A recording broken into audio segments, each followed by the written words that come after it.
ने विधानसभा चुनाव भी लड़ा है, मैंने लोकसभा चुनाव भी लड़ा है। अपने चुनाव लड़ेगी, हर जगह जन स्वराज के उम्मीदवार होंगे और चुनाव के लिए उम्मीदवारों के जो फॉर्म होते हैं पार्टी के अंदर वह जमा भी हो रहे हैं। को अपने उम्मीदवार कुछ पहले घोषित करने चाहिए, समय से पहले, ताकि चूंकि हमारी नई पार्टी है, हमारे व्यक्ति एक मुश्किल रास्ते पर निकलता है और बेइंतहा परिश्रम जो व्यक्ति कर सकता है, तो मैं ये समझती हूँ। क्या कैंडिडेट हो सकते हैं? अभी नहीं है लेकिन हो सकते हैं।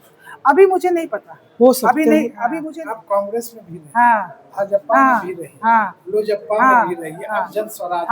तो अंतर क्या है तीनों चारों में जो उसको छोड़? ये वाला पार्टी पहले नहीं था। नमस्कार, आप देख रहे हैं भारत प्राइम लाइव और मैं आपके साथ हूं हर्षराज। भारतीय राजनीति में युवा और युवतियों को आगे बढ़ाने के लिए आज लखीसराय के बड़हिया जगदम्बा पुस्तकालय में एक दिवसीय गोष्ठी रखी गई है, जिसमें मुख्य अतिथि के रूप में विजय समाज सेविका पहुंची हैं और ये प्रतिरक्षा राज्य मंत्री और पूर्व डीजीपी ललित विजय बाबू के पुत्री हैं। मैडम, बहुत बहुत स्वागत है। आप जब भाषण दे रही थी उसी समय आपने एक इंट्रो दिया, बढ़ैया की मैं हूँ और इस मिट्टी को मैं नमन करता हूँ। भारतीय राजनीति में युवाओं युवतियों को आगे आना चाहिए। तो क्या कुछ रहा आज के कार्यक्रम में? और जहाँ तक इंटैक्ट है ना कि जो आपका थीम रहा है, कहीं ना कहीं जन स्वराज पार्टी से थीम ये मिलता जुलता लग रहा था, प्रशांत का सहारा। क्या लगता है जन स्वराज लखीसराय में क्या कर पाएगी कुछ खास? जन स्वराज एक बहुत मजबूत विकल्प है बिहार के लोगों के सामने।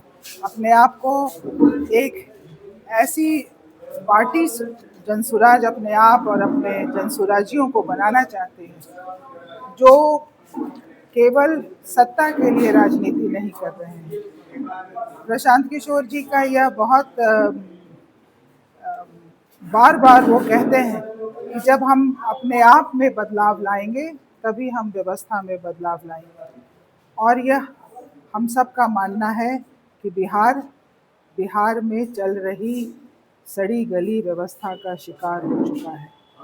यह बहुत ज़रूरी है कि बिहार के वोटरों के सामने एक विकल्प आए, और जैसा कि प्रशांत किशोर जी अक्सर अपने भाषणों में कहते हैं कि आप लोगों ने बहुत तरह की दवाइयों को आजमा लिया, जो एक्सपायरी हैं आपको पता है कि वो आपके काम नहीं आने वाली, उन एक्सपायरी दवाओं को छोड़ दीजिए और ऐसी दवा को लीजिए जो आपको 10-20% भी काम कर सके। तो यह कहने का यह तात्पर्य है कि आपने बहुत सारे राजनीतिक दलों को देखा है, राजनीतिक गठबंधनों को देखा है, बिहार में उनका असर जैसा होना चाहिए वैसा नहीं हुआ। बिहार के लोगों के हालात नहीं सुधरे, हमारी स्थिति बद से बदतर होती गई। खास तौर से हमारे युवाओं की जो नौकरी की तलाश में, रोजगार की तलाश में, प्रायः उनको बिहार छोड़ना पड़ा। शिक्षा की तलाश में, अच्छी शिक्षा के लिए उनको school, college, coaching, engineering, medical, सबकी अच्छी पढ़ाई के लिए उन्हें बिहार छोड़ना पड़ा। तो जन स्वराज का यह मानना है कि जो व्यवस्था आज तक चली आ रही है उस व्यवस्था को बदलना है, और हम सभी प्रशांत किशोर जी की यह बात लेकर बिहार के लोगों से मिल रहे हैं, संवाद कर रहे हैं, और यह बहुत खुशी की बात है मेरे लिए कि मैं अपने गांव आई हूँ और अपने बृहद परिवार के लोगों से मिलने का मुझे मैडम, आप यहाँ मैडम आप यहाँ की बेटी हैं, राजनीति में बहुत सक्रिय पहले से भी हैं, बड़ा लंबा अनुभव है, पिताजी को भी आपने देखा, खुद इसमें आप इंटरेंगिल है। तो क्या लगता है विजिता विजय इस बार लखीसराय से जन स्वराज के लिए विधानसभा चुनाव में अपना उम्मीदवारी घोषणा करेगी?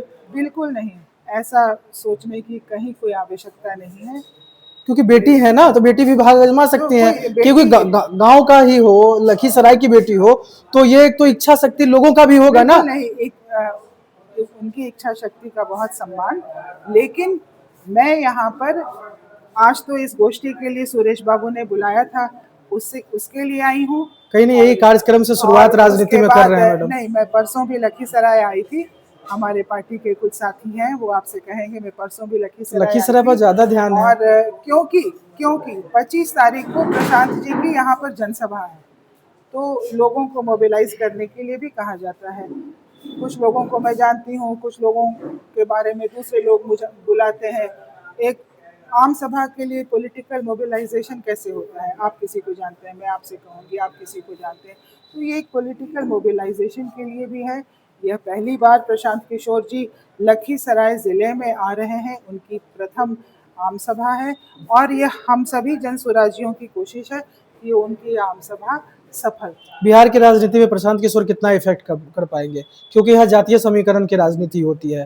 प्रशांत एक अलग मुद्दे को लेकर चले हैं, स्वास्थ्य, शिक्षा, अन्य मुद्दों को लेकर। तो प्रशांत ये जातिवाद वाले से उभर कर कैसे नया चेहरा उत्पन्न कर सकते हैं?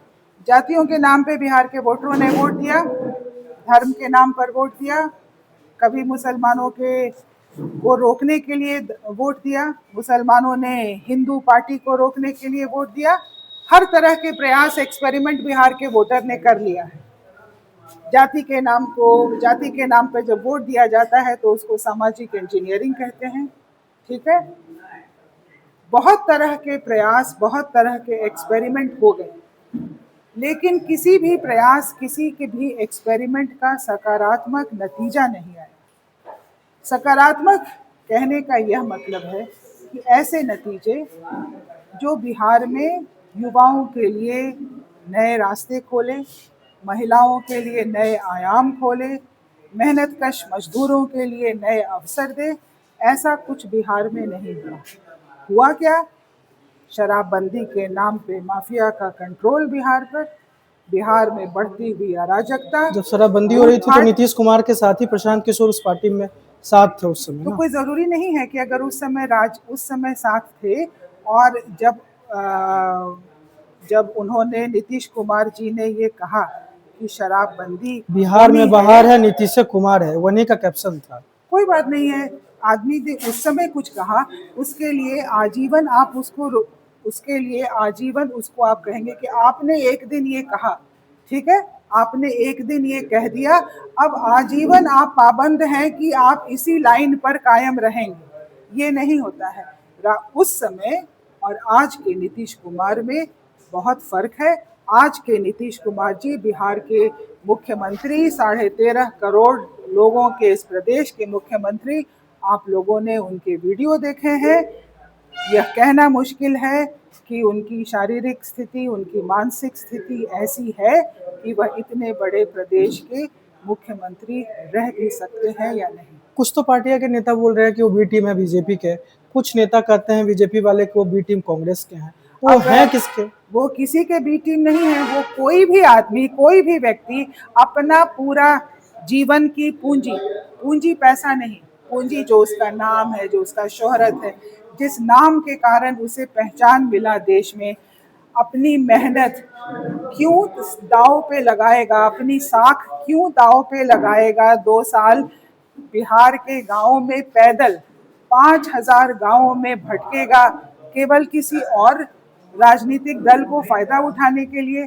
आप खुद भी समझदार हैं, आप सोचिए कि कोई आदमी इतनी मेहनत क्यों करेगा? राजनीतिक दलों का काम है कहना, कहा, अगर उनके फायदे में है तो वो कहेंगे, अगर उनके फायदे में नहीं है तो उस बात को बड़ी आसानी से दूसरी तरफ मोड़ देंगे। ये सब राजनीतिक दांव पे जो विपक्षी दल है वो करते हैं। आपके पिताजी पुलिस के भी सर्वश्रेष्ठ पद पर रहे, राजनीति में भी रहे, तो ये उनकी बेटी के नाते ये तो आपका भी इच्छा होगा ना कि पिताजी में भी हमारे राजनीति में रहे, कि बेटी भी राजनीति में आकर विधानसभा चुनाव लड़े और विधायिका बने। मैंने विधानसभा चुनाव भी लड़ा है, मैंने लोकसभा चुनाव भी लड़ा है। अपने क्षेत्र से नहीं लड़ा है ये ना, मैं बता रहा हूँ लखीसराय से। मैं अपने क्षेत्र से ही लड़ी हूँ, मैं मुजफ्फरपुर से लड़ी हूँ। आप वहाँ की बहू है, आप यहाँ की बेटी है, तो अब घर भी ब्लॉग देख लीजिए, ये भी इच्छाएं होती होगी। नहीं, इच्छाएं कुछ नहीं है अभी, मुझे भगवान ने बहुत कुछ दिया है और मेरी यह इच्छा है कि आज कोई व्यक्ति अगर यह मेहनत कर रहा है, अपना समय दे रहा है बिहार को बदलने के लिए, बिहार में बेहतरी लाने के लिए, तो अगर मेरा कुछ भी योगदान उनके पार्टी को, उनकी मुहिम को मजबूत कर सकता है तो वह मैं करने को तैयार हूँ। हर चीज़ राजनीतिक पद से नहीं होता है, वो सब भी हो गया। अब प्रशांत जी को मजबूत करना है, जनसुराज को मजबूत करना है और बिहार में एक नए व्यवस्था की तैयारी करनी है और आप जैसे युवा वोटरों की हमें बहुत जरूरत है। चलिए सुन रहे थे विनीता। बिहार विधानसभा का चुनाव है, इसमें जनसुराज का क्या कुछ रोल रहेगा? जनसुराज अपने बूते 243 जगहों पे चुनाव लड़ेगी। हर जगह जनसुराज के उम्मीदवार होंगे और चुनाव के लिए उम्मीदवारों के जो फॉर्म होते हैं पार्टी के अंदर वह जमा भी हो रहे हैं और 2-4 महीनों के बाद प्रशांत जी और केंद्रीय चुनाव टीम निर्णय ले लेगी।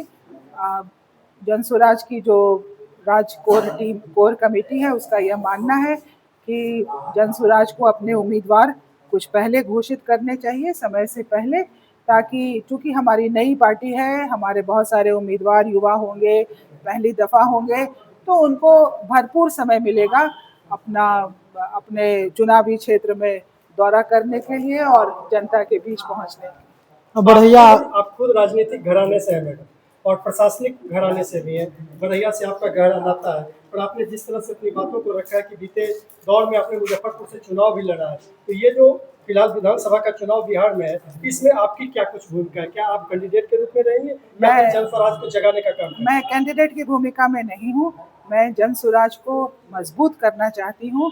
जब कोई व्यक्ति एक मुश्किल रास्ते पर निकलता है और बेइंतहा परिश्रम जो व्यक्ति कर सकता है, तो मैं ये समझती हूँ कि बिहार को बेहतर करने के लिए जनसुराज को का साथ देना मेरा कर्तव्य बनता है। क्या कैंडिडेट हो सकते हैं? अभी नहीं है लेकिन हो सकते हैं। अभी मुझे नहीं पता, हो सकते अभी नहीं, अभी मुझे नहीं, अभी जब जिनका फॉर्म जाएगा जनसुराज अगर उनको देखेगी, अगर उन्हें लगेगा। फॉर्म में आपका भी कहीं नाम? नहीं नहीं, बिल्कुल नहीं है, फॉर्म भरने का समय गुजर चुका है। अच्छा, एक अंतिम प्रश्न है। हाँ, आप कांग्रेस में भी रही, हाँ, भाजपा में भी रही, हाँ, लोजपा हाँ, में भी रही, हाँ, अब जनस्वराज। हाँ, तो अंतर क्या है तीनों चारों में जो उसको छोड़? ये वाला पार्टी पहले नहीं था। ये वाला पार्टी अगर पहले मिल गया होता तो बाकी जगह में समय बिताने की जरूरत नहीं पड़ती। चलिए सुने थे विनीता विजय को, जिन्होंने कहा कि 243 सीट पर विधानसभा जनसुराज पार्टी लड़ने जा रही है। देखते रहिए भारत प्राइम लाइव।